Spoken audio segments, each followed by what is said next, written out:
You can't see it because Tom Holland is currently absorbing me in his bloody Coriolanus. But, yeah, that's great.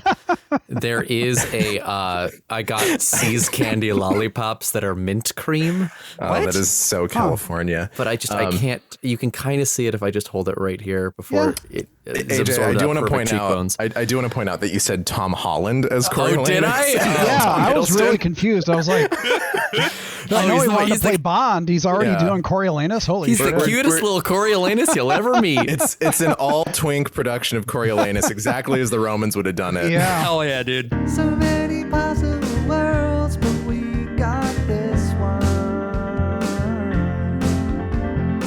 So many possible worlds, but we got this one.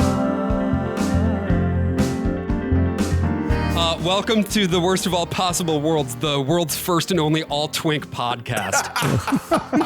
I'm the worst of all possible Joshes. I'm the worst of all possible AJs. And I'm the worst of all possible Brians. And joining us today, we have a very exciting guest.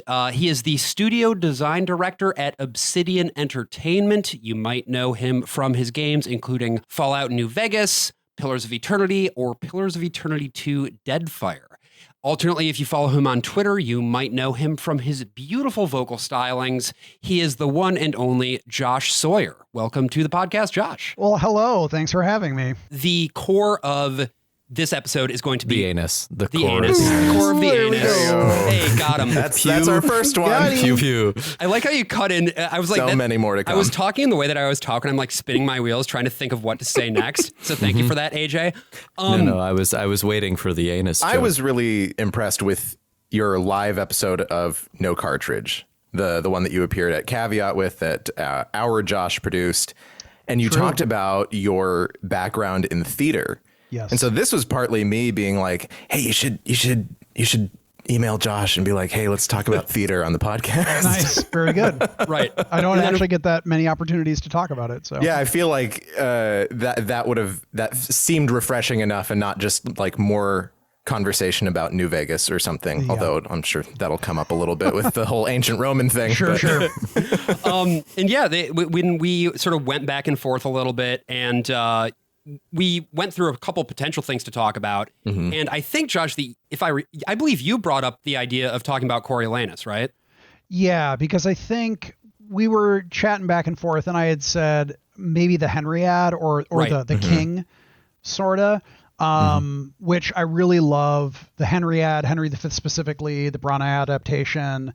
Don't really like the King very much. But then the more I thought about it, the more I thought Coriolanus as a modern adaptation. Well, one, it was a modern adaptation. Yeah. And it just felt like a little maybe more relatable to our current political climes and things Right. like that than something like Henry V, which is like, oh, the burdens of a king. Like, fuck off. So, yeah, Coriolanus actually seems maybe a little more relatable. Yeah, the moral of Henry V is if you want to be a good king, you have to be really good at going in disguise and tricking other people into thinking that you're one of them. Yes. And Coriolanus is like, I don't want to be one of you. I'm better than all of you. It's true. He like fucking loves how good he is at doing things. And I remember seeing the trailer for this movie when it was going to come out and just thinking, wow, this is the last thing anyone would be remotely interested in, because it's a modern Coriolanus of all things. I mean, like, Coriolanus isn't one of the, it's not the Hamlet, Macbeth, Lear, Romeo and Juliet. It's also not one of the canonized bad plays like King John or Titus Andronicus. Yeah. It's more like All's Well That Ends Well, just one of those things that like people have never heard of before. It's firmly in the who gives a shit category. Yeah, you bring it up and people will say, Coriolanus? I hardly knew her. Yeah, exactly. It's right there with like Antony and Cleopatra, which he wrote right around the same time. Nobody fucking remembered these plays. My if brain, if they're done, it's to make a statement. Anyway, my brain cannot, for the life of me, at least until today, because I had never seen Coriolanus, I'd never read Coriolanus before doing it for this podcast. But I always got it confused with Cymbeline in my head. Turns out, very different plays. Yeah. But who knows what happens in Cymbeline either? I think the protagonist gets beheaded halfway through Cymbeline, right? That's cool. And then I think there's like a beheading, and they throw thing around, and this Okay. the title character of Cymbeline is a king that appears in 2 scenes, I think, in the entire play. It's a mess. So, but I hear it's there's fun. what? There's like 3 Shakespeare plays that have beheadings in them then, right? So it's Cymbeline, Titus, and Macbeth. Sounds right.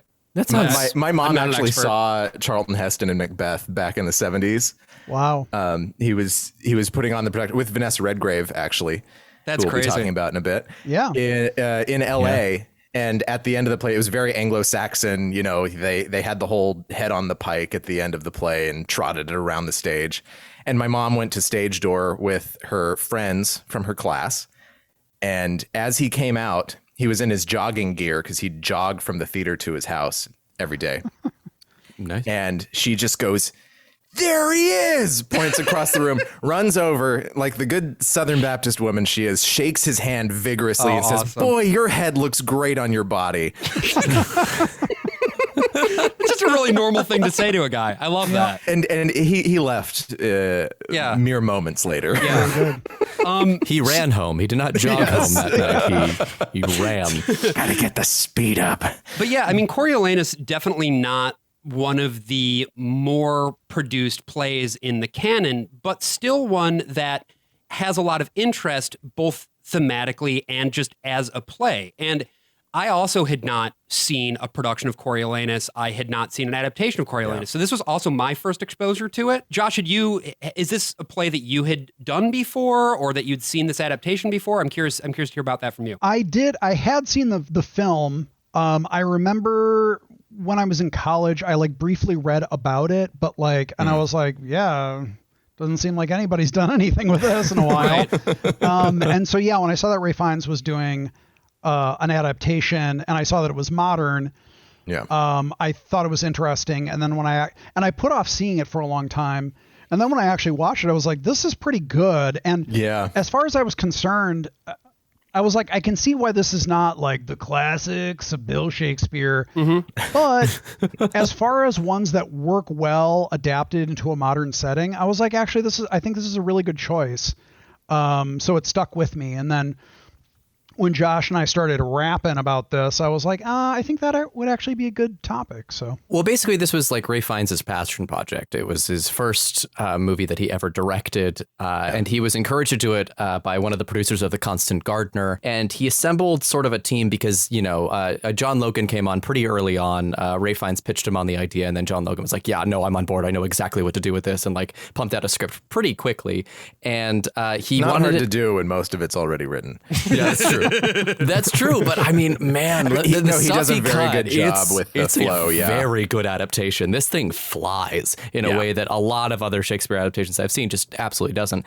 But they had seen The Hurt Locker had come out a couple years before, and that was the aesthetic that they were going for. So they got the DP from Hurt Locker, and they also got, I believe, the sound designer from Hurt Locker to come on board, okay. which is why the sound in this movie is so incredible. I'm thinking, particularly the moment when, spoilers, it's a Shakespearean tragedy, Coriolanus dies. At the end. I'm sorry, I know it's very early on to be throwing those spoilers, but when he gets stabbed, at the very end and all the sound cuts out, but you only hear the knife being pulled out. I was just like, oh yeah, no, this is genius sound design. It's actually also the reason that Jessica Chastain got Zero Dark 30, because Ralph Fiennes showed Catherine Bigelow a cut of Coriolanus, and she was like, I need her in that movie as like the grieving, as the woman at home. Well, that confirms it. Coriolanus is a CIA op. well, and I think a lot of people probably forget too that Ralph Fiennes was in Hurt Locker for like one scene. What does he do? What? They get ambushed in the desert, and there's this long sniper scene where they have a 50 cal. They're trying to shoot. There are snipers that are pinning them down. It's basically like Ralph Fiennes and his group of guys. I don't know if they're soldiers or mercenaries, but they've captured 2 like high value targets and they're transporting them, and they're like bickering about some shit. and then they come under fire. And they decide, okay, we have to defend ourselves because a bunch of their guys get shot up. And then there's this like grueling scene where they try to counter snipe these people sniping them. And Ralph Fiennes winds up getting domed basically in the process. And that's the end of him. But he's only there for that one scene. He's probably has like 5 minutes of screen time or something. But yeah. I feel like this is like one of the least controversial things I'm going to say over the course of this podcast, but Ralph Fiennes looks good bald. Yeah. The man can really pull off a shaved head. Well, and it helps, too, that unlike in his other, probably better known role where he's bald, he has a nose. So that's also helpful. Step one to looking good bald. Well, Look good, period. Right. I think part of his connection with this story as well is that Coriolanus is one of the first plays he ever did, if not the first professional production. And that was one of his first? I think because he I thought he had done it like a couple years before the movie came out. Like there was It's possible he did it. I mean, I feel there's like 40 plays. You get through the loop of them. At some point, you just have to start round two again. You have to go back. Round two. Go back. So Coriolanus is interesting in terms of Shakespeare's own life too, because the scholars tend to put it at the tail end of his career.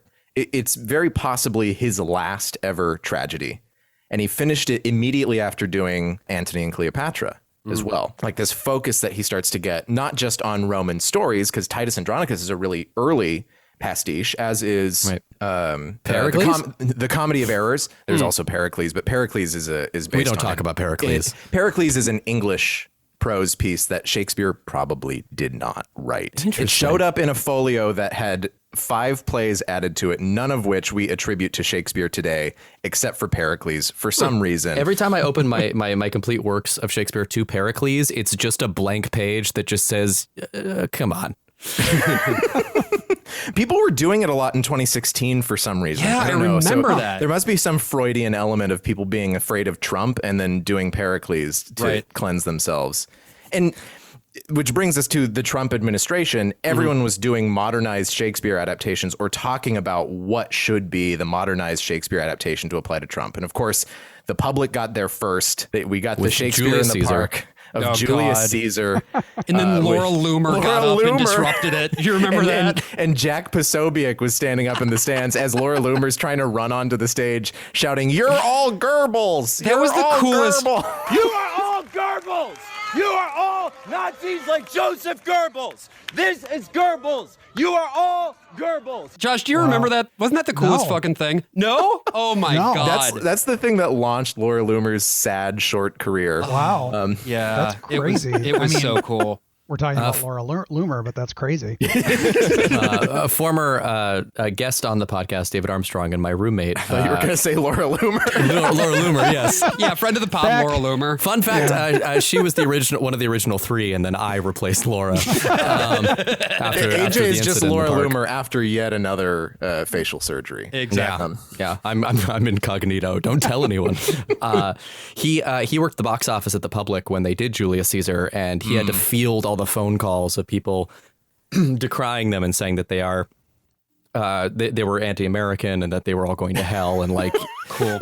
He wrote a whole play about it. It's really good, but it's also very, very scary. And that was sort of the flashpoint, I feel like, because a lot of people kept saying Lear. It's like, King Lear was going to be. that downtown show here in New York that was the Trump Lear. It was a solo show. I forget who was doing it. But it was a comedy, right? It was It looked awful. He had like a dart gun. And of course, I always drew the comparison between Trump and Saturninus from Titus Andronicus. I don't think the play on the whole necessarily spoke to the moment, but just that he had a similar temperament. But our friend, the playwright Matt Barbeau, always insisted throughout this whole thing to anyone who would listen that He was grabbing people on the street, shaking them violently, and saying, "Coriolanus is the play." You actually couldn't hear him. He was actually shouting that at the same time Posobiec was saying, "Gerbils, gerbils." Exactly. But now I'm just picturing a little German gerbil. the Trump Caesar is awful. Yeah. I didn't ever get to see it. And the nice thing about doing something like Coriolanus set in the present day, no matter which senile person is president, is that you don't have to have a stand-in for that president, right? It's the Veep of Shakespeare's Roman tragedies. Well, and this is Jesus Christ. this adaptation is also well before the Trump, like this is 2011. So this doesn't feel, I feel like there could be an adaptation that would look at this in the post-Trump light. But something that's so interesting to me about this movie is that it deals with the sort of nature of authoritarianism, the conflict between a control of something by the public versus a centralized authoritarian leader, that sort of thing, well before this sort of dichotomy came to our shores in the way that it did under the Trump administration. I was talking with a few people about how I think that the way that people interpret Coriolanus as a character is kind of like a Rorschach test, in that I think he's a very interesting character, and I understand why he's not as compelling as a lot of other major characters, because he seems simultaneously very, and this is actually within the text too, like he seems proud but also dismissive of claims to his grandeur. And he has this energy of this classic Roman servant of the state, where he's like, I'm a soldier, I am an arm of the state, I serve them, and yes, I have scars, and yes, I've done all these things because that's my job, and I don't really want to lean on that, but I also do not, under any circumstances, want to have to answer to the Vox Populi. Like, I have zero interest in listening to them or hearing their opinion of me or any of that shit, and I have utter contempt for them. And so I think that he's a very, very interesting character, because he's very strange. And I one of the things I felt was well done throughout the movie is portraying how completely alienated he seems by like everyone. He seems alienated by being around politicians. He seems alienated. He only feels at home when he's in the field with soldiers. That's absolutely it. Violently chugging a bottle of water while maintaining eye contact with an old man. Why don't we jump into it then? Like a while back, a few months ago, we recapped Hamlet 2000, which takes a few liberties where it like moves parts of the play around a little bit. This doesn't do that. It cuts a lot, and it adds in some visual action in place of those fucking interminable monologues that happen in all of Shakespeare, where some guy runs out and is like, I saw him up on the precipice and he looked at me. And so much is accomplished with no dialogue in this movie. It's very cool. Pretty much every speech, anything that's done as a soliloquy, you know, speeches to people are still there in truncated form. There are these still weird moments where people stare at the camera while they're talking to Coriolanus that I don't know about. There's also they move the two senators speaking about Coriolanus, like, we're gonna get him, to much later, till after he actually achieves the title of Coriolanus, and they're watching the ceremony on the screen, which I actually think it makes it more interesting, because, you know, you see the whole origin story of him becoming Coriolanus, and then it's like, but also nobody likes him. Well, and I think it illustrates also what it means to adapt something that's about like public places to a modern setting. And we see that at the beginning, right? We have the wave of newsreel footage, chyrons kind of giving you basic facts. Then we have an actual like non-chyron, just a title over the screen that says a place calling itself Rome, which AJ, I went down a rabbit hole about this particular title, we sure did. Oh boy, it's so interesting.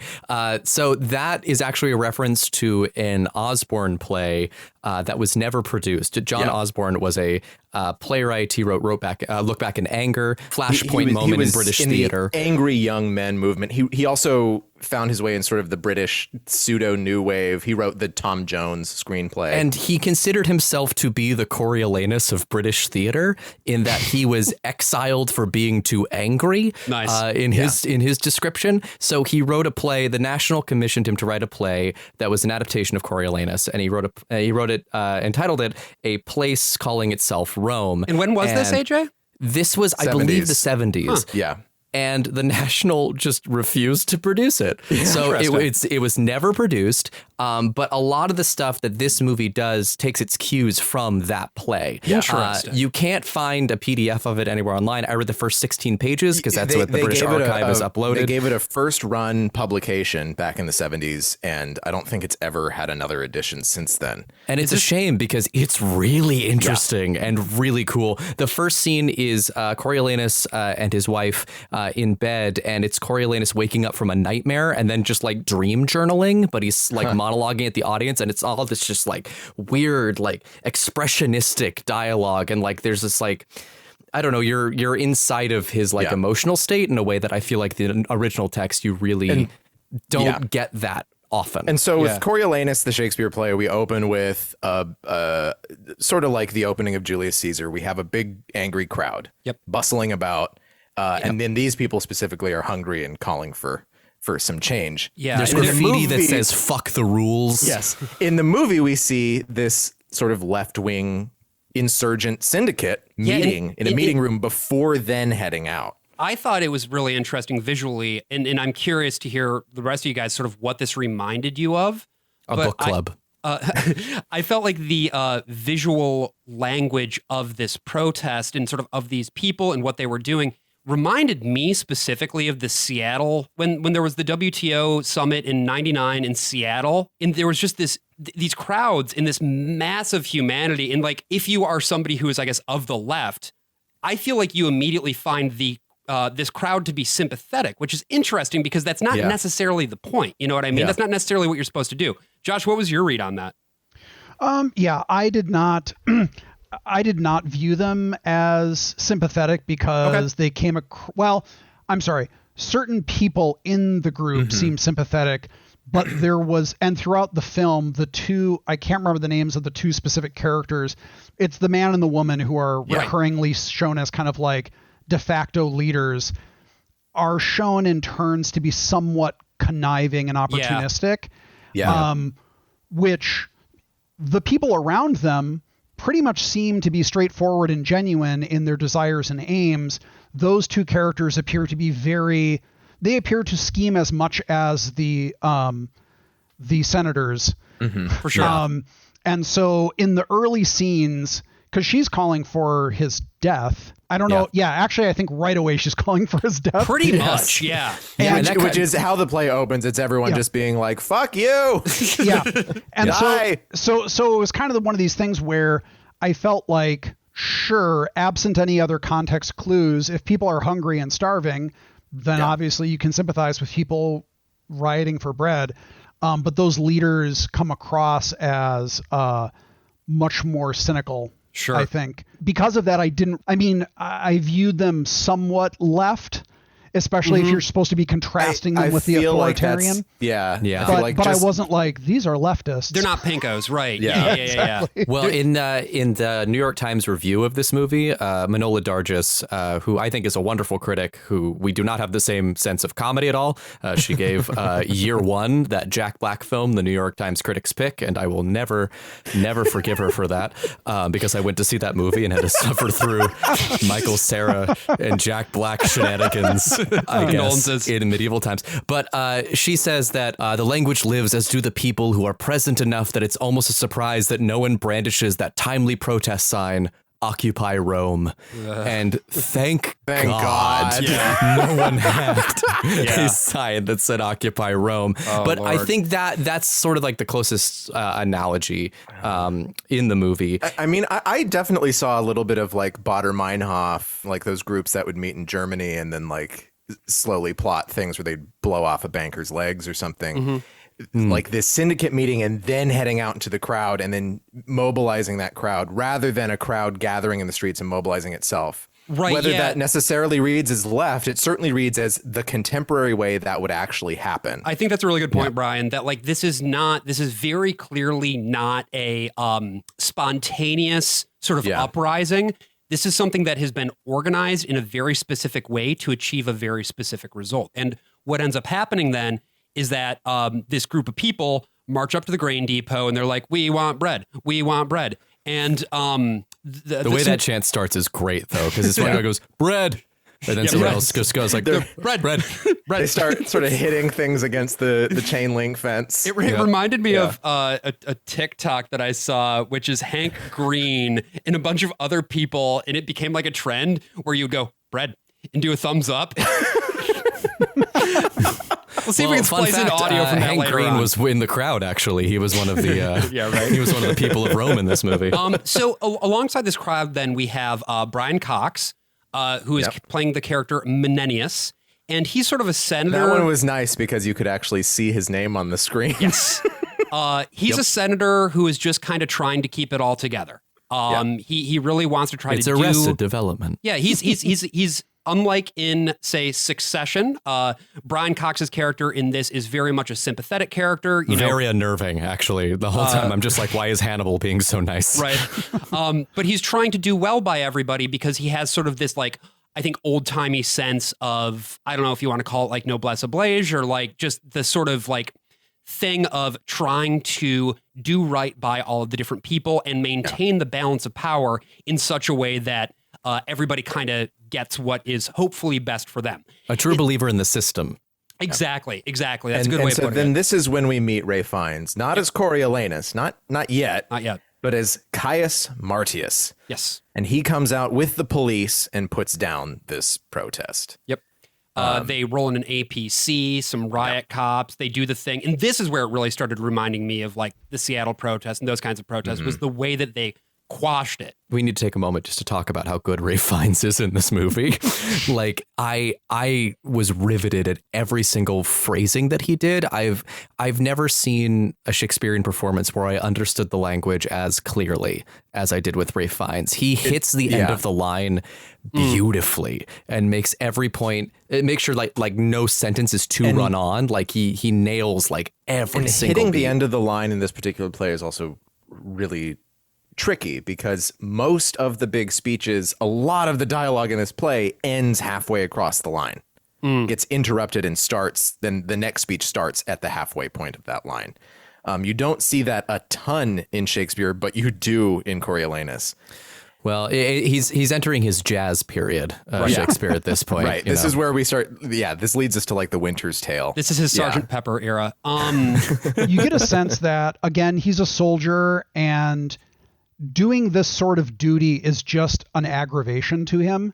And the way that he delivers the speech, both to the ostensible leader of the mob and also all the people around him, he's just like, and I guess that's the thing is where like comparisons to the Rota army fraction and the sort of Baader Meinhof stuff, there was an ideological core there. Whereas with this group, you know that they want bread. And Coriolanus's continued expressed contempt for them is their complete lack of ideological constancy. Like he's like, you're going this way and that way, and today you love this guy and tomorrow you're going to hate him, and like, who gives a shit what you think? And it in the very first speech, you know, the way that because you know they do have that big rollout of the soldier or the police or the soldiers and the APC, but just the fact that he enters, he just pushes straight through physically like all these shields and just goes straight up to those guys.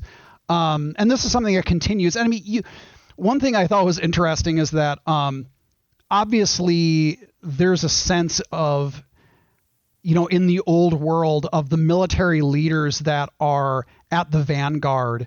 And one of the funnier things about the scene in which he achieves the title of Coriolanus, like in the field, is that you have ostensibly like a very high ranking patrician military officer who is running point and like gunning people down. You're like, what are you doing up here, man? Right. He even has his helmet off. Yeah. You know, he like whips he's the it only off. one. Yeah. He's got blood running down his face. And we'll get to that in a little bit, but I think you're right that, you know, it's interesting. What happens in this scene really sets up what we know about Coriolanus as a character. Well, it's not Coriolanus yet. What we know about Marcius as a character, which is that he everyone's favorite play, Caius Marcius. Exactly. The tragical history. You know, we know that Marvin Marcius was a much less popular follow-up made by the Looney Tunes. Right. Well, that's why he has the helmet. So we know that he is very direct. He's very to the point. He does not suffer bullshit lightly. And at the end of the day, he holds the public in some level of disdain. That's really kind of what we learn from how this whole thing is set up. And then we and they make sure not to go into full like Adam Curtis footage. You know, it's not, he doesn't like mow them down. This isn't just because all these people come back. You don't see just pools of blood. They just push them all back, right? He's not some fucking psycho. Right. He says very eloquently, I don't like you, and here's why. Anyway, you're not getting any bread today. And I don't know what Coriolanus has against geese, but he uses it as an insult a lot. You men have the soul of geese. And I was like, geese are ferocious, man. Yeah, well, one famous thing about Shakespeare was that late in his career, he was beset by geese all the time. He'd turn a corner, a goose would attack him. They're so easy to strangle. It's just such I absolutely loved how he finished his speech. That delivery of "Go get you home, you fragments." Yeah. It's like the line itself is just really great, but this just like dismissive, get the fuck out of here energy was just incredible. So there's some really great lines in this play. I'm surprised it's not more well known. It was it borrows certainly a lot, I think, from the Paul Greengrass approach of things of the Bourne identity, which is why Barry Ackroyd, who's the DP here in Hurt Locker and stuff, eventually becomes Paul Greengrass's DP on Captain Phillips. It makes 100% sense. And like United 93, but he didn't work on the Bourne movies. Funny enough, he just aped the style perfectly. It's like in between takes, Ray Fiennes would be like, "Hey, did you shake the camera enough? Shake it more." The 2010s were an awful time to have motion sickness. That's what we call that's what we call the Star Trek school of cinematography. So after this scene, we immediately jump over to the other main place that we are going to be spending most of our time in this movie, which is Volsius. And there's a dude there named Phidias, who is played by just a fucking steely-eyed slab of meat Gerard Butler. I've got to say, this is probably the hottest he is. Oh my God. It's really like impressive. Like even 300, it's just like, no, it's actually this one. And I really liked the way that they worked this scene, because it's a guy who has basically come from Rome. They've captured him. And they're grilling him for info. And I don't remember in the play what happens, but in the movie, it's they've got him in front of a camera. And once they've gotten the information they want out of him, they actually shoot him in the head and send the video back to Rome, which I thought was very metal. I thought it was very well done. And I thought that it set the stakes clearly. It's like, okay, this guy's not to be fucked with. He has a plan. He really wants to show everybody in Rome who is the boss, you know?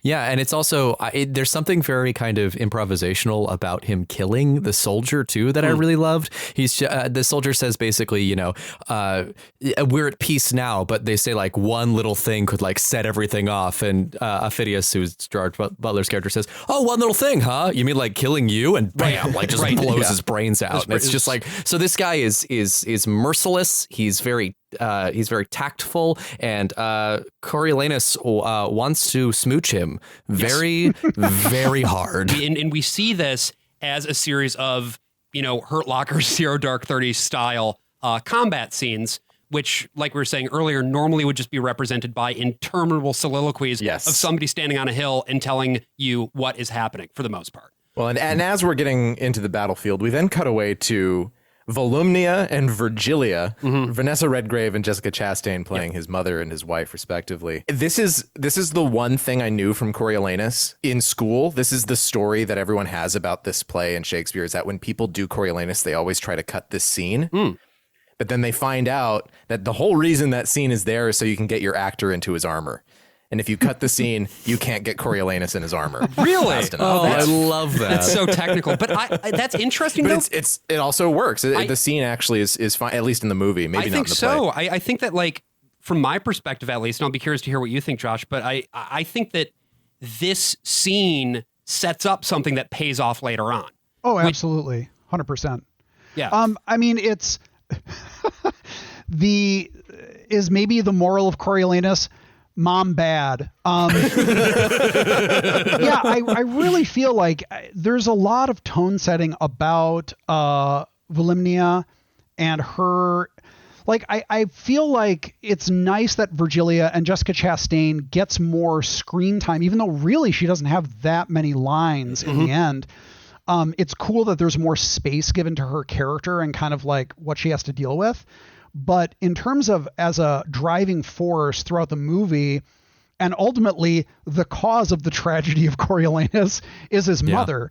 Yeah. And her entire attitude in this opening scene for her, that's her. That's what she's all about. Yeah. And yeah, I think if you cut that, I mean, you'll still get echoes of it later on, but this shows that very early she is just interested in him being glorified and getting high office. That's what she's all about.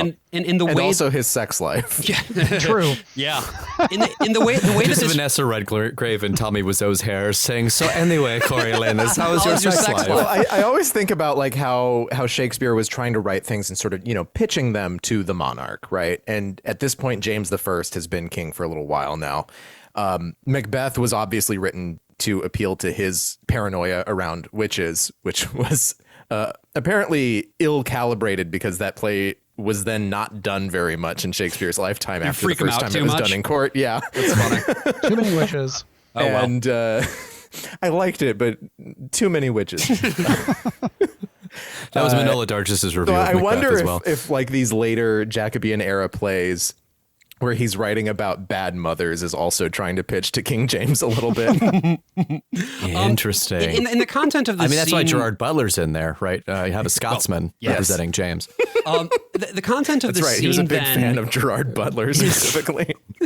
there's a lot of back and forth here about, like you said, Josh, honor and valor and all of those sorts of things. And I thought it was so interesting the way that Vanessa Redgrave played this, because I agree with you that, like, obviously the text is very much her talking about how, like, he's got so many wounds, and also if he dies, like, that's fine because he'll at least have glory and it'll bring glory to us. And I would rather have, like, she says something like, I'd rather have like a dozen kids who would die in glory than like one kid who lived or some shit like Yeah, that. Like, it's just insane. crazy. It's completely deranged. And you're like, Crazy.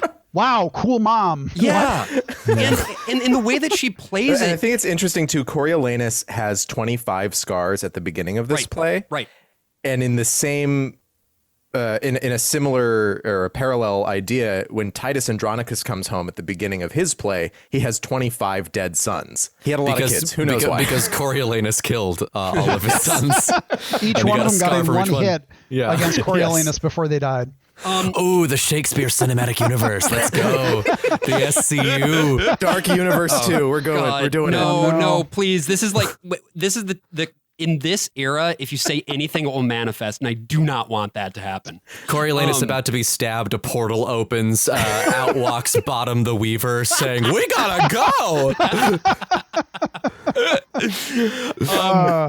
Wow. So, one other thing that I want to note about this scene that I think is worth noting is that this is happening in the palace, right? And the way that this is set, we are cutting from a very loud, very jarring, very real feeling in combat situation to this world where we are able to tell just from the way that it's set up, they have no connection to what's going on the ground. They have no idea. It's so good. And at the points they cut away to, it's just, it creates such a wonderful picture of this society. And, I think ultimately Coriolanus' story where our protagonist is a gun that then becomes a different gun and then develops one emotion and then is killed for it.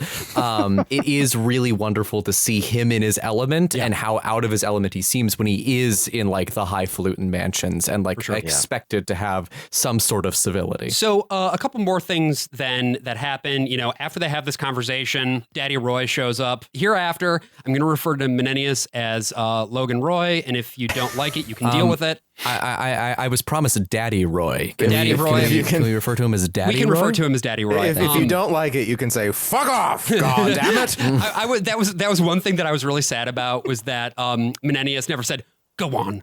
Fuck off. Right. Yeah. This is not the Edward II movie that Derek Jarman did, where he threw in F words. We Bless then him for cut it. back to the battle after Daddy Roy shows up and is like, "Hey, great news! There's war happening." Then We did it. now we've got Marcius, and he's just out here killing dudes. Like he's just fucking going for it. And here's what I thought was interesting. When I saw the trailers for this movie, back when it was coming out, I thought that they had fully modernized it and it was basically being set with the battlefield being the Middle East. Yeah. And it's very clear here that it's the Balkans. Right. Yeah, it was shot in Serbia. It was shot in Serbia and Montenegro, but they didn't do anything. It seems like they didn't even have a conversation of like, should we try to make it look like Fallujah? Should we try to make it look like Northern Ireland or something like that? They're just like, it's the Balkans. They're putting it kind of into the past a little bit. People do have cell phones and such, but they're also kind of a little bit outdated cell phones too. Yeah, it's a flip phone. But anyway, so we're on the battlefield. Old Marcius is kicking ass, taking names. He has blood pouring down his face, which is actually why I used to get this confused with the Titus one because of the blue on Anthony Hopkins' face. Yeah. And so I always sort of conflated these two movies in my head. Very different films. Quite. Very different films. There's no part where he imagines his son as a sheep with his son's face. No, and you know what? I think it's a little worse for it. And then he comes up against the love of his life, Ophidius. That's right. Gerard Butler himself. And they decide to go, to quote Ophidius himself, beard to beard. Beard to beard. And have themselves a little knife fight. Yeah, it's pretty. Which is pretty also hot. not bringing up the fact that beard is also Elizabethan slang for pubic hair. Oh my God, is that true? Which is that's true. Yeah. Is that, do you think that he was intentionally going for the homoeroticism there in Shakespeare in writing Yes. it? Yeah. Yeah, Right? I think so. Yeah. I mean, because he talks about like I don't have the exact quote, but the later part where he joins up with Tullius Ophidius, where he talks about the feeling of being in bed with his wife and compares his relationship to him with that. Like, I don't think that an Elizabethan audience, which had sort of a different view on sexuality than you might think that they do, I don't think that they would have any other way of interpreting it. Sure. Yeah, and it is fascinating to watch that because that was also brought up in the Osborne play as well, and that was one of the more like controversial things that he included, that there was like a gay romance between these two, but which wasn't the first time for Osborne, I don't think, at that point. Yeah, but it was also definitely like did later. It's text. Do you know what I mean? It's not like we're reading into this too much. They're like literally talking about being in bed with each other. I'm so interested in the way that this combat works because the front of this movie is so combat heavy, and the front of the play is combat heavy. But after this beginning part, there isn't that much combat anymore. And but it's important that they get it right in order to set the stakes. You know what I mean? Yeah. And so I guess I'm curious to hear, because obviously a big part of what you have done is, as a designer and stuff like that, has been combat related. It's about making sure that the stakes are correct, that it's telling a story through those mechanics. And I'm wondering what you thought about the way that this was staged in the combat and the story that told. I think, like I said, I think it's interesting because they have to balance what is a very early modern, let's say a Renaissance or a medieval or a Roman heroic general concept, which is so integral and central to who Coriolanus is, but also very in keeping with whether it's myth or reality, the idea of Henry V, the Duke of York at the vanguard, like all this shit. Right. Right. So, but it's also modern combat with guns where that's fucking stupid. Right. Like, why would you do that?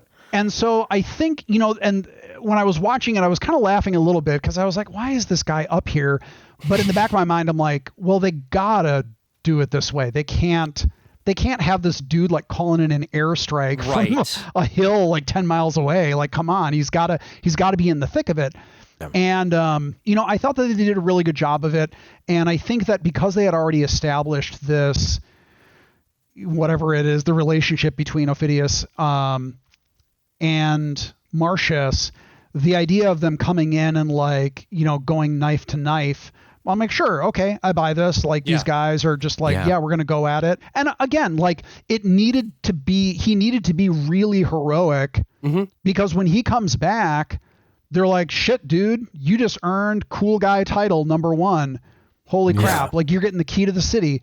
So if it were just kind of some like little skirmish where he's like, yeah, we did well, that's not going to do it. Right. You need to see him being a badass. And so I thought that they did a pretty good job of maintaining the myth while making it feel fairly believable within a contemporary military context. Yeah, I agree. I was surprised at how much I believed, like, because what ends up happening for listeners who have not seen this adaptation, which is probably almost all of you, what ends up happening is after Marcius runs around killing dudes, he then, with his troops, advances and ends up in a room directly across from Phidias. And at that point, they both make the decision to drop their guns, and all of the troops that are with them just sort of step back, and they have this like fucking proper mano-a-mano brawl. And they go through a window. Yeah. They fall through a freaking window, and they're only stopped because of an airstrike. Right, exactly. To your point about calling it airstrikes, Josh, like they do it, but it's for a different like every reason. other general is just in an office, just not Coriolanus. Yeah. And they're like, fuck that guy. Do you think we should do this? Like our top general is in there. Do you think we should do this? It's like, no, got to do it. These fucking artillery cannons have been locked and loaded for months. Like after they take that incoming, both sides retreat. At this point, then Marcius is there's this big ceremony where they name him officially Coriolanus, which is like the grand title of the coolest guy, like you said, Josh, like cool guy number one. He's so cool that Phidias is looking at a corpse of a child in his town and says, "Ugh, this is terrible. God, that guy's so cool. He killed so many women and children. God, I respect the shit out of that guy." Yeah. He wrecks this town so bad that they go and they name him after the town. After it. Yeah. That would be like if someone named me Grand Rapids Brian. Did you destroy Grand Rapids? Is there something we need to know about? The charges are pending. There's a lot of allegedly we have to throw in legally statutes of here. limitations that we have to wait out a little bit. Yeah, but don't ask the people at Founders about me. That's all I'll say. I went to college with Brian in Grand Rapids and can in fact attest that he destroyed parts of Grand Rapids. Yeah. Not as much as it destroyed me. There we go. Gerard Butler is still waiting in Grand Rapids for Brian to come back. Oh, I'd absolutely so they can go return. beard to beard. So, ironically, Brian, you're the only one of us in this call right now who doesn't have a beard, which I think is kind of funny. That's true. We do all have glasses. That's true. So Marcius comes back, and again, there's this big ceremony. And the thing that I noticed about this was, again, to go back to the point of Vanessa Redgrave's performance here, the way that she talks about the scars, the way that Daddy Roy talks about the scars, the way they all talk about the scars, it doesn't mean anything to them. Yeah. When it's like, well, he had 25 before, now he's got 27. That's pretty cool, right? Like that's well. The Then whole she like thing. turns and she's like, every one of those scars means Volsky grave or whatever. It's just like, yeah, you should have seen the other guy. It's like Titus and his 25 dead sons, right? Which when Dürrenmatt adapted Titus Andronicus in the 70s, he always has people getting the number wrong, and Titus just has to keep correcting them. That's very funny. That's a good bit. That's a good running bit. Incredible. Even Lavinia, and it's her brothers. Yeah. It's a lot. I mean, it's like the Ninja Turtles. You can only remember 4, and then if you get any more, get to the 7 dwarves, you're always going to forget 3 after that, right? That's just that's how the human mind exactly works. Right. That's exactly right. So is this the part where Vanessa Redgrave gets freaky with Ralph Fiennes in the tub while dressing his wounds? Yes. Yeah. That was. How do we feel about this scene, folks? It's hard to watch. I don't like seeing stab wounds.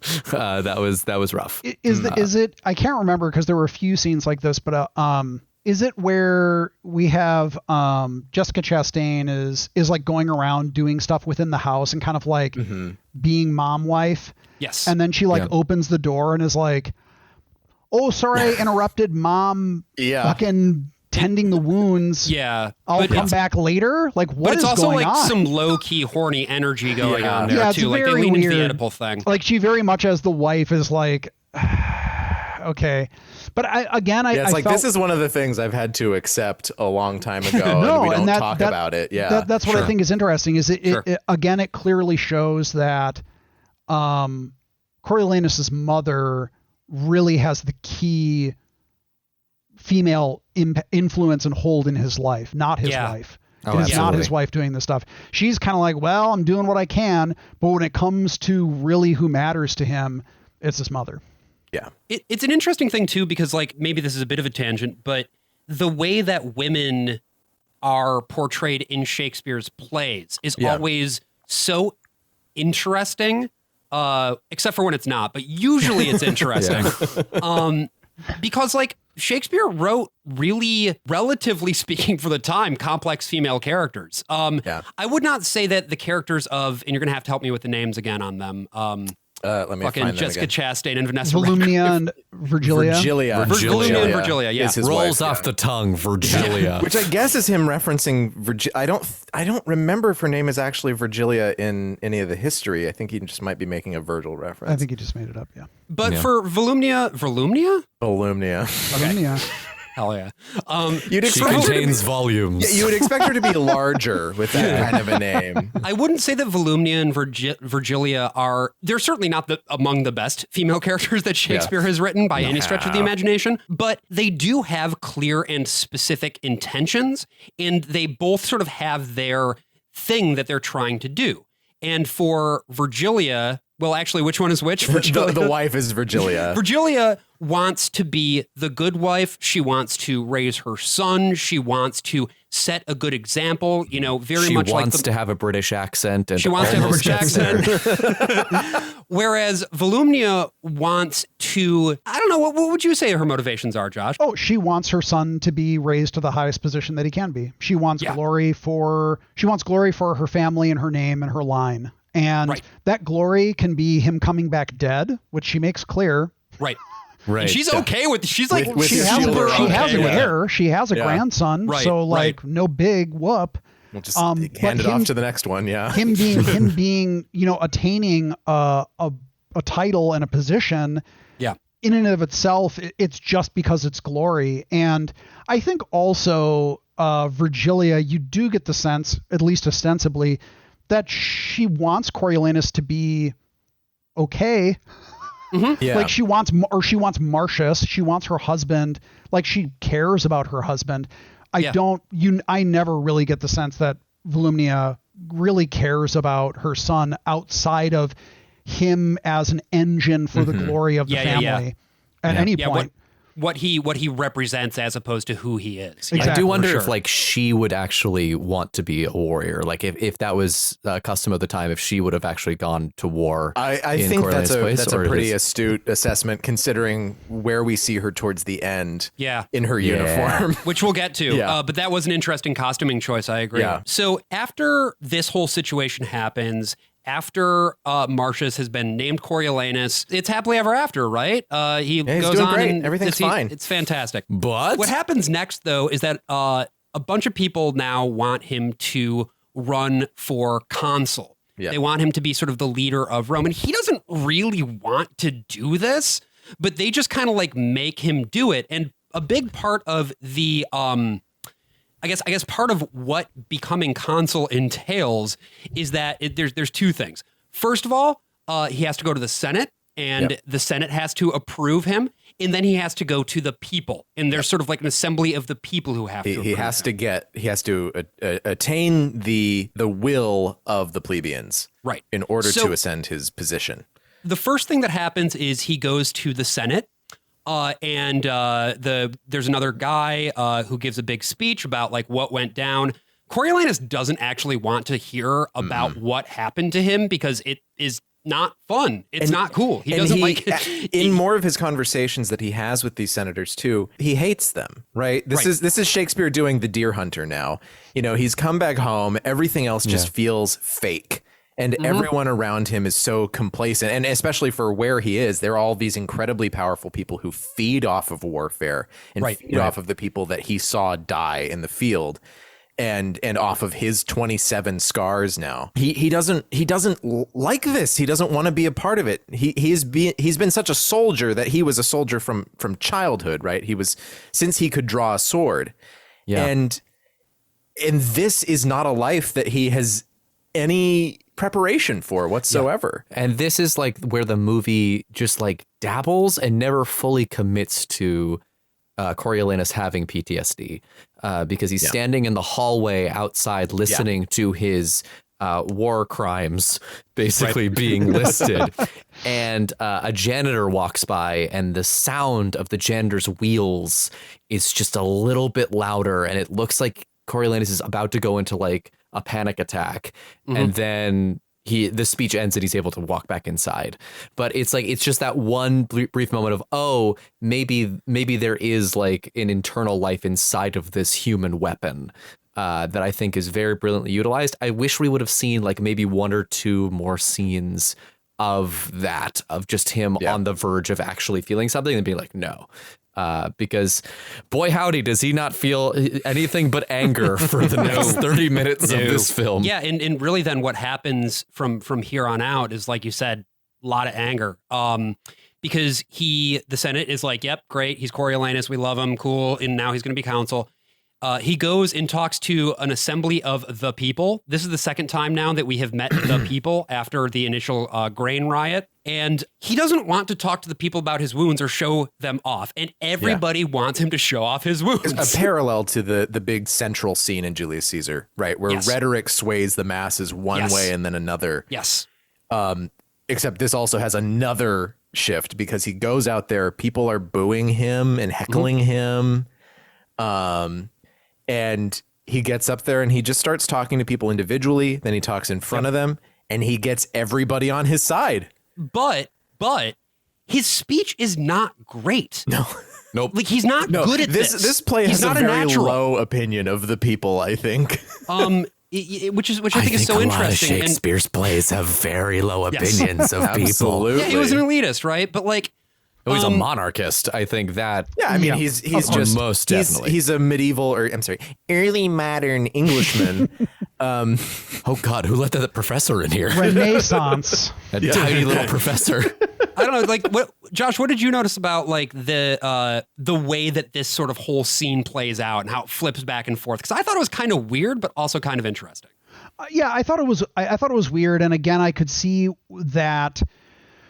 If you're doing this as a play, you know, like thinking about it as from the perspective of if I were to direct it and stage it, I'm like, okay, well, where would these people be? And I wouldn't be walking around and twisting around.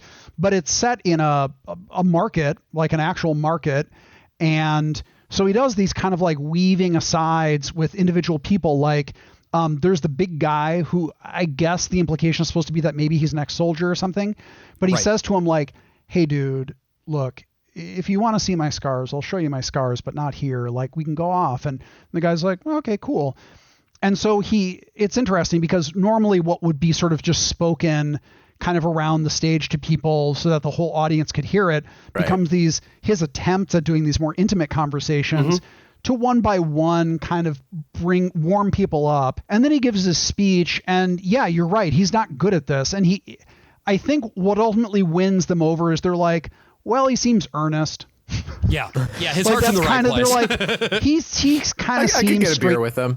Yeah, like he seems straightforward. Like, I don't sense guile in him is probably what they get, because there's probably no guile in him whatsoever. He's just kind of like, look, this is my deal, and like, I'm a dude. There's not a lot of ambition in him. No, like, he's just the like anti-Macbeth. Yeah, he just actually does not want to be there, but he has nowhere else he can go. So by the time he leaves, I think you're right. He's won them over in the sense where they're like, okay, yeah, like he's a war hero. Why not?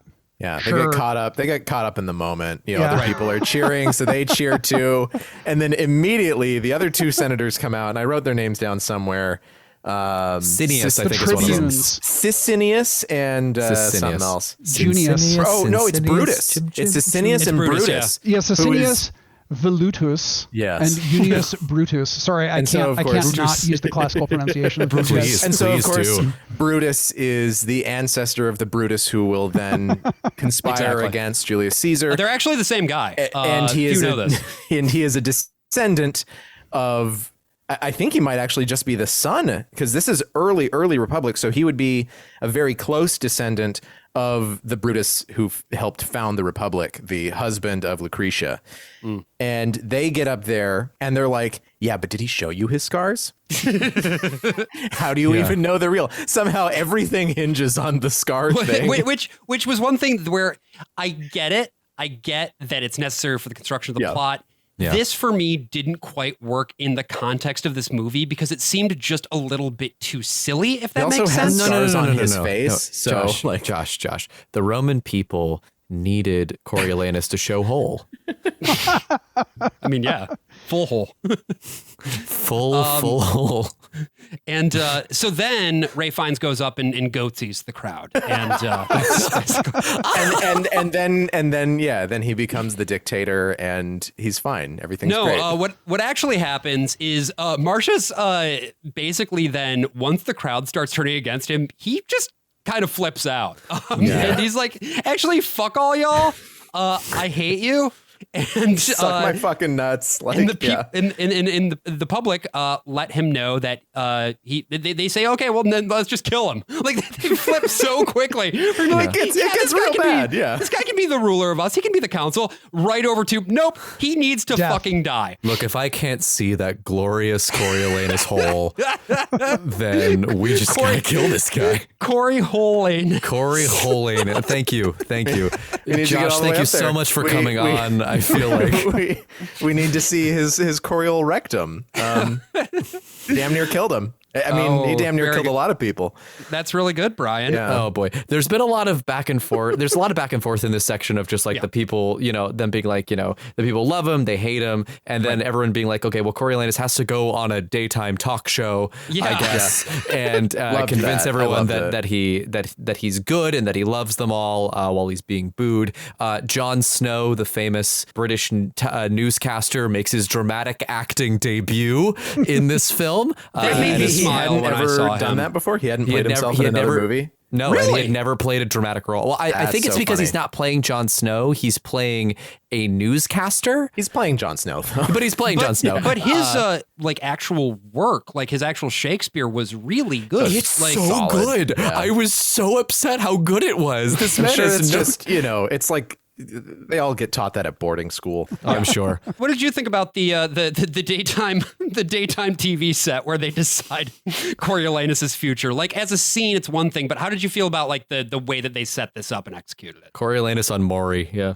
Yeah, I mean, I got the sense. I think that because they're trying to bring it into the modern era, like they had set from the beginning this idea of this Fidelis TV, right? As being Fidelis this kind of encompassing media network. Yeah. And again, like there have to be some allowances. Like, would they allow all these fucking rabble rousers into the studio to do this? Probably not. But I felt like it worked pretty well because they kind of needed, if you need someone to do this public act of contrition, more humiliating in theory than doing it just in front of the mob that you just said you're going to kill and you had contempt for, right, is to go on TV and say it not only in front of them but to the whole country, or the whole city, so that like, I'm super sorry. I'm sorry I said I think you're scum. Yeah, I mean he's been canceled, right? He's been canceled and he needs to come forth and like do his act of notes contrition. apology. His notes app, yeah. That's the 2022 adaptation. Black square Coriolanus, yeah. And then you see like clips of like the other notes in the notes app that just said "killed more widows today." But especially because you still have, especially the woman agitator who's constantly like, Beavis, like, kill him, like just super crazy bloodlust for Coriolanus, and again. I really do like the scenes where he just completely loses his patience. Oh yeah. And this is just the best. This is where he just completely goes off, and his contempt and saying, "No, I'm banished." You can't banish me. You. Banish me? You. Banish me. I'll banish you, pal. And it's but he does it in a way that it does not come across as pathetic. You're like, this it's not dude, petulant. It rocks. Like he's super just. Yeah, he manages to come across as sympathetic, and to the point where even when he leaves, everyone is kind of like, okay, I guess we got what we wanted, but we feel pretty bad about it.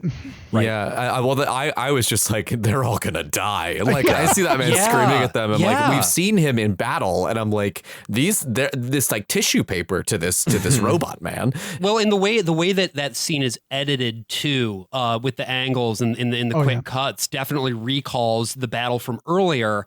Oh wow, yeah. I thought it was a bit much, some of the angles, but at the same time, it did give you that feeling of like, incipient dread of like, what's going to happen, It was the style at the time. It was the style of the time. And it's why I'm glad I'm watching it now, because it would have just bothered me then when half of the movies were like this. Right. Now it's like, oh, yeah. Yeah, well, Paul movies were Greengrass like. notoriously wears an onion on his belt. Yes. For every film that he makes. After then, he is banished. Thank you. You're welcome. We have this really this extended sort of montage of him hitting the road with a backpack. Yeah. He's hitchhiking, Growing a beard. and then we see him growing a beard, and we see him with very long hair and a beginning. Although unfortunately he not starts wearing out glasses. as you, and then he becomes AJ, and then he becomes Right. Josh Sawyer. Yeah. Exactly. Wow, we really are like a beginning, middle, and end game beard-wise right now. Although, again, not wearing glasses to show that time has passed or otherwise. But a couple years have passed at this point, obviously, because his hair is very long. He's got a long-ass beard, and he's an Antium. And well, his hair is specifically Nick Cage's in Con Air. He has this outrageous mullet happening. Yes. I was like, that's the wig? That's the one? It was the style at the time. It AJ. was the style at the time. And so now we go from Shakespeare's The Deer Hunter to Shakespeare's Heart of Darkness. Right. Because Hell yeah. now he is joining the ranks of the enemy.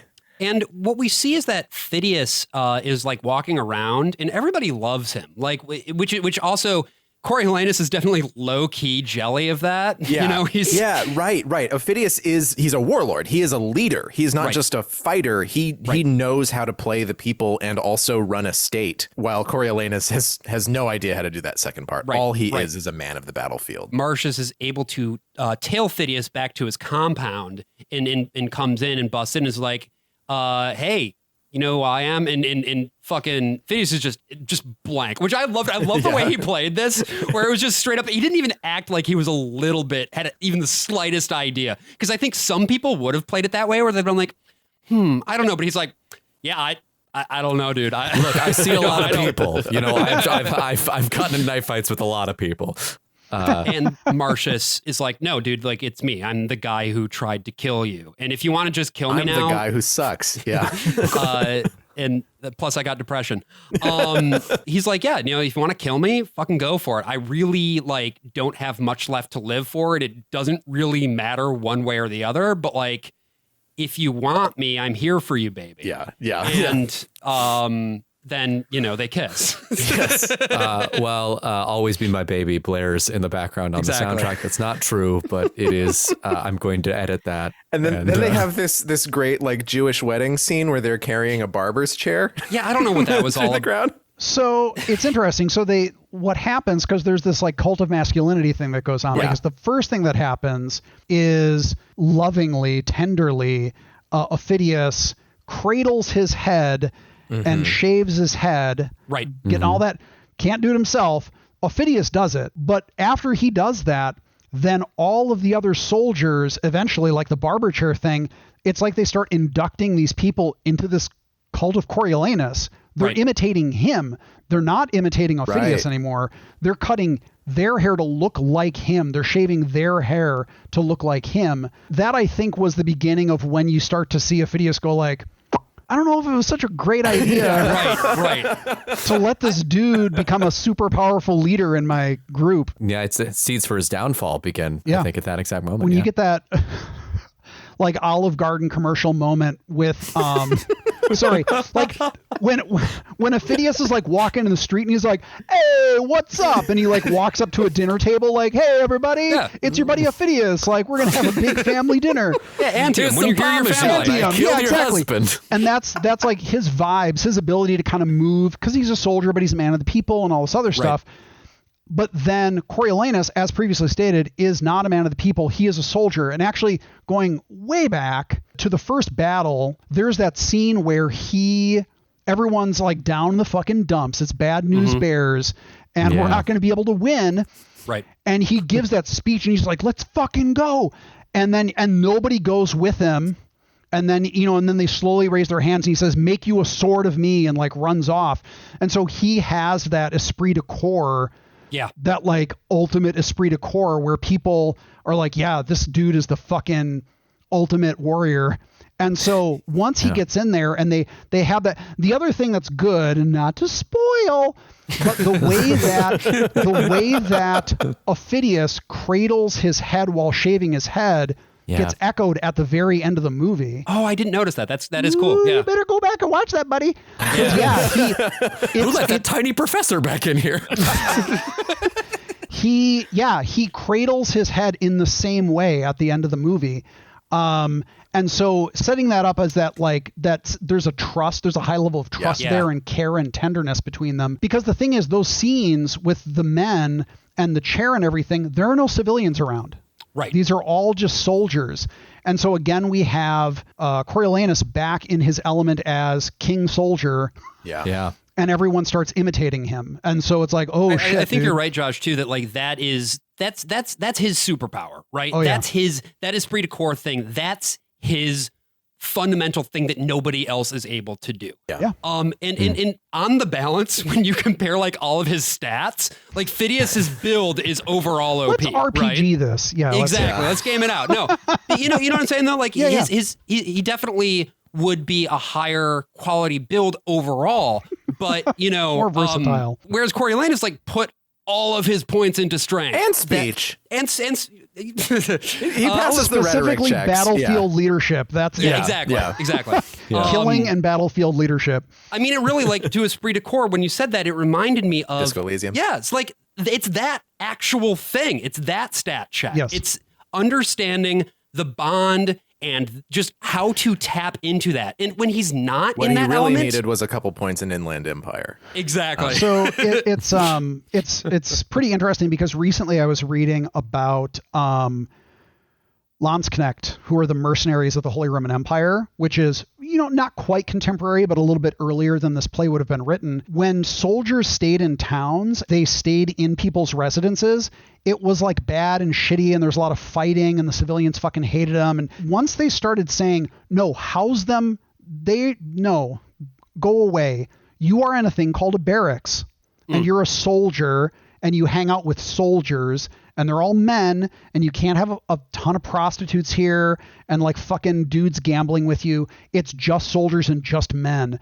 And what they found is they were like, oh, wow, this is really good. Like when it's just soldiers with each other, the vibe is really strong. Right. And yeah, that idea of esprit de corps. But the thing is, what they found is that they then became alienated, just like Coriolanus. Right. Like when they have to interact with normal human beings who are not soldiers, they just fucking melt down. They can't do it. So I really do think that this drew a great distinction between those two worlds of the guy who is a rebel leader who has to walk between civilian and military life and is pretty good at both versus this guy that is just pure military and he thrives in leading men into combat, and that's it. Josh, I'm glad that you share the official stance of the worst of all possible worlds on the Third Amendment, which is that we should abolish it. This whole play could have been avoided. For the sake of our community vibes.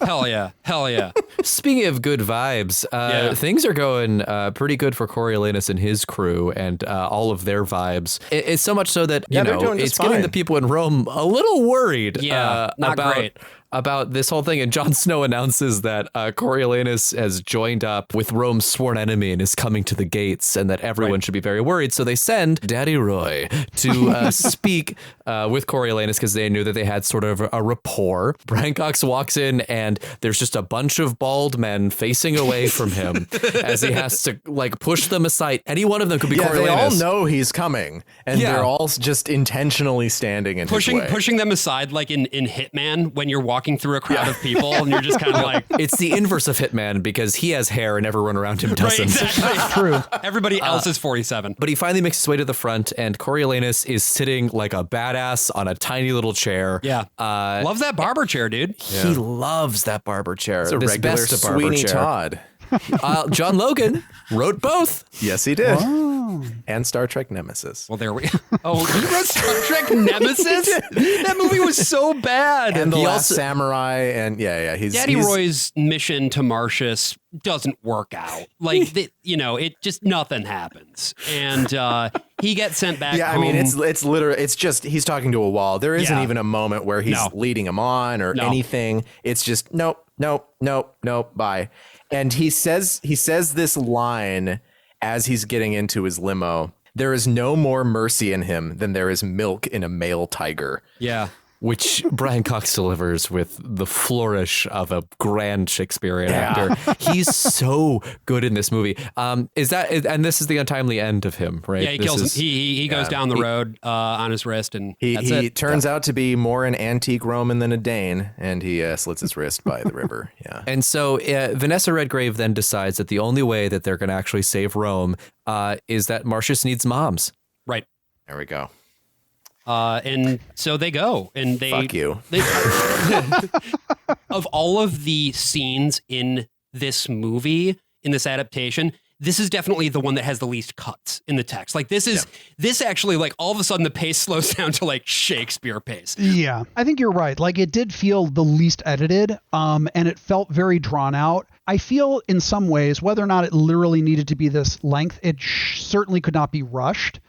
Because we see this man go through this big arc of fucking ultra hating, like the people, and then Rome entire, and then like joining up as part of this cult. You don't get a lot of time seeing him necessarily with the Volscians, but you do see that preceding scene where he is a complete wall. And you're right. Like, there's not even a hint of him breaking down it. He's just like, nope, it is fucking over, dude. Like, I'm coming.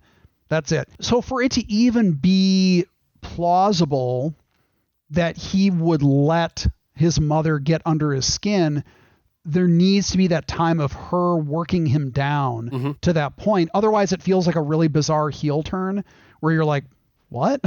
Like, right. You know what, Mom? You're right. Like, I'm in the middle of all these guys. I'm sure they're going to be cool with this later.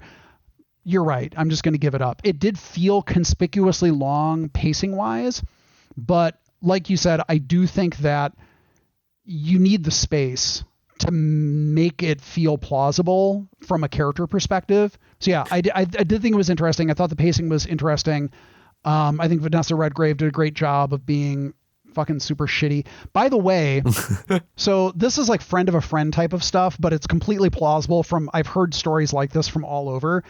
Friend of a friend who was in the military and went to Iraq and called his mother and basically said, like, I mean, this is very different, but the vibe, I'll get to the vibes.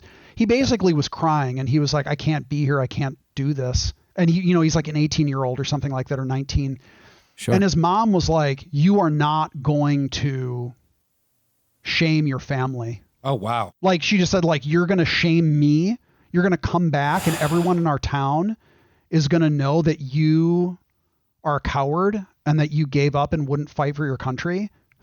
I'm like, oh my fucking God. But that's like the vibes I get here. Like, it's not the same thing, obviously, but through the whole thing, I just could think of these military moms who are hawks. They're never going to have to go fight. They're never going to have to do all this stuff. She will. And she said, I'd gladly lay like 7 fucking kids on the altar and let them die.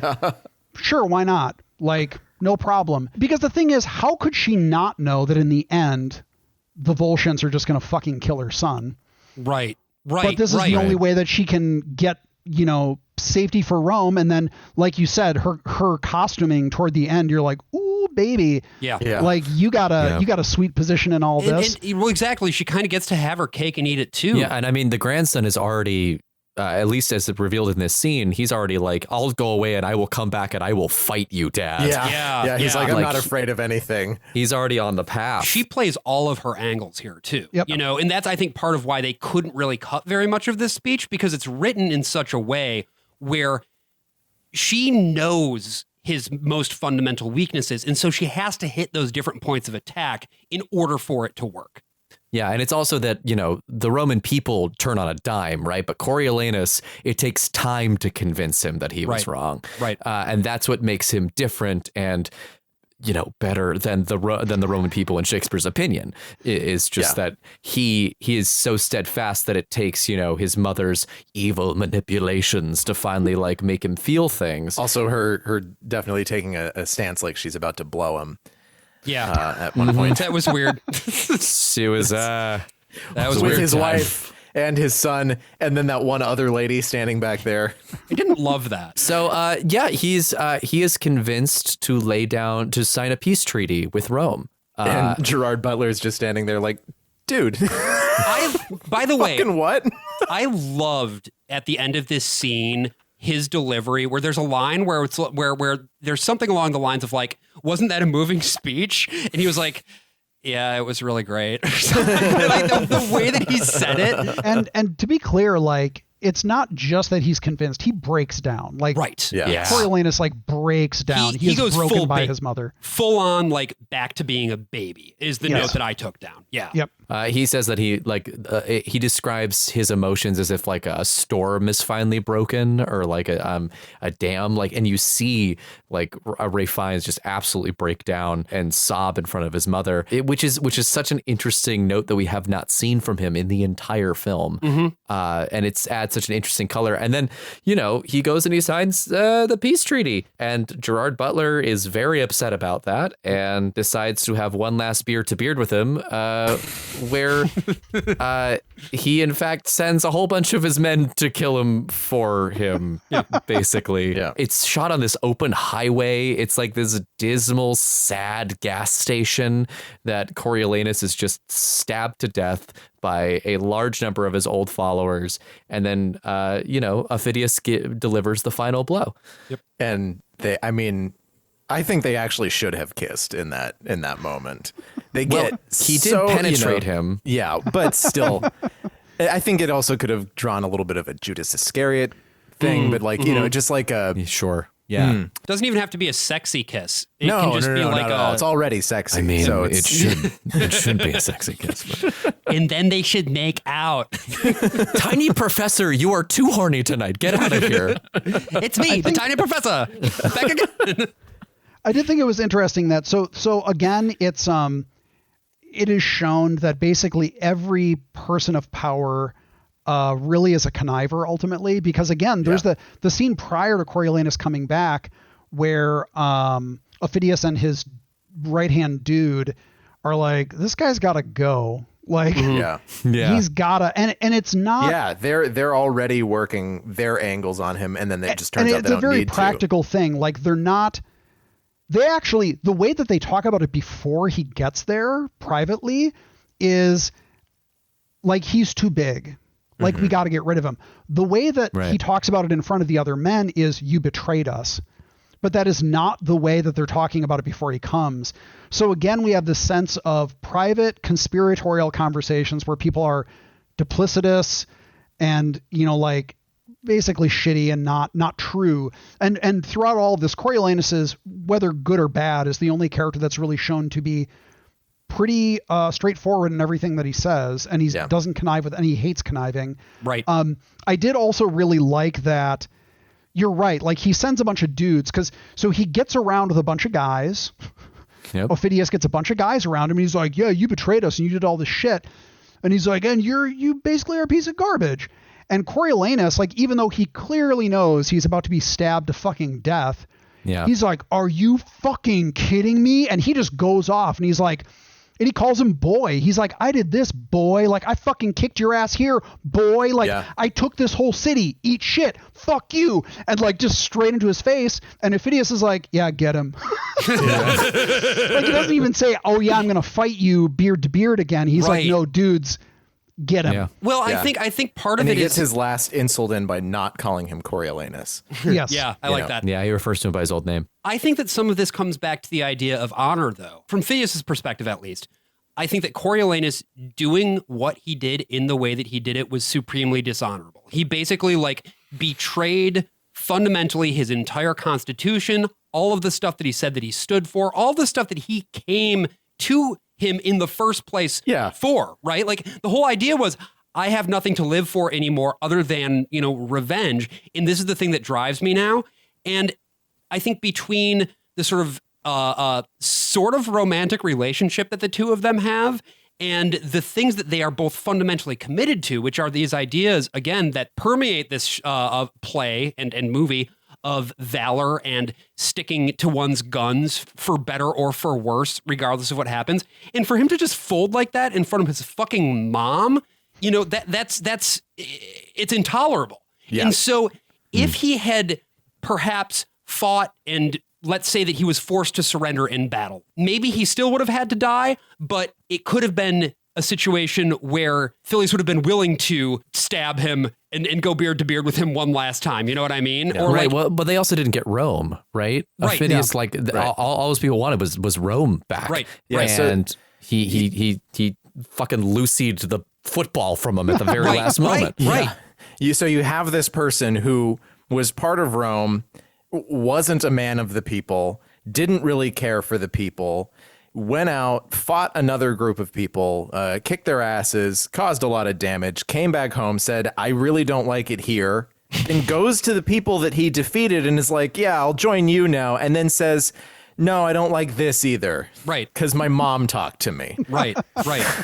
He's a character that at the end of the day, I guess depending on what you want to do, but you can do whatever you want with him. But like Shakespeare himself has not drawn a line where he's like, yeah, we're supposed to sympathize with him. And I think there's always some degree of that with most of his protagonists, even though he is willing to go in all sorts of directions in terms of their self-destructiveness or whatever.